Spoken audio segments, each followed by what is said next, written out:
আজকে কাজে বেরিয়ে পড়লাম মহা বিপদে। তো কেমন আছো সবাই? আমার নাম বিশাল আর আমি জব করি অটোমোটিভ ইন্ডাস্ট্রিতে এরিয়া সেলস ম্যানেজারে। তোমরা তো জানোই আমি 30 ডেজ ডেলি ব্লগ চ্যালেঞ্জ নিয়েছি, আর যার আজকে 10 নম্বর দিন। সকালে ঘুম থেকে উঠেই দেখি প্রায় 9:30 বেজে গেছে। ব্রাশ করতে করতে নিজের জায়গাটা দেখতে চলে আসলাম আমি, কারণ এখানে হচ্ছে একটা বাউন্ডারি।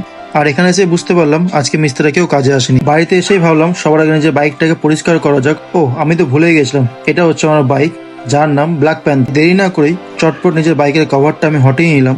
হটিয়ে নেওয়ার পরে নিজের বাইকটা অনেকদিন ধরে যেহেতু আমার পরিষ্কার করা হয় না, তাই জন্য ভাবলাম যে চলো আজকে একটু ভালো করে পরিষ্কার করেই যাক কাজে যাওয়ার আগে। আর তোমাদেরকে জানিয়ে রাখি, আমি এখন একটু ট্রাই করছি সকাল সকাল তাড়াতাড়ি ঘুম থেকে ওঠার। আজকে প্ল্যান ছিল সকালবেলা 8:30টার মধ্যে ঘুম থেকে ওঠার, কিন্তু ঘুম থেকে উঠতে আমার ঠিক অনেকটা দেরি হয়ে গেছে। তাই জন্য সকাল সকাল তাড়াতাড়ি করে রেডি হয়ে নিজের ব্ল্যাক প্যান্থারটাকে নিয়ে বেরিয়ে পড়লাম কাজের উদ্দেশ্যে। কিছু দূর যেতে না যেতেই দেখি বৃষ্টি চালু হয়ে যায় হঠাৎ করে। আর এই বৃষ্টির কারণে আমাকে পেট্রোল পাম্পে দাঁড়িয়ে থাকতে হয় প্রায় 1 থেকে 1.5 ঘন্টা।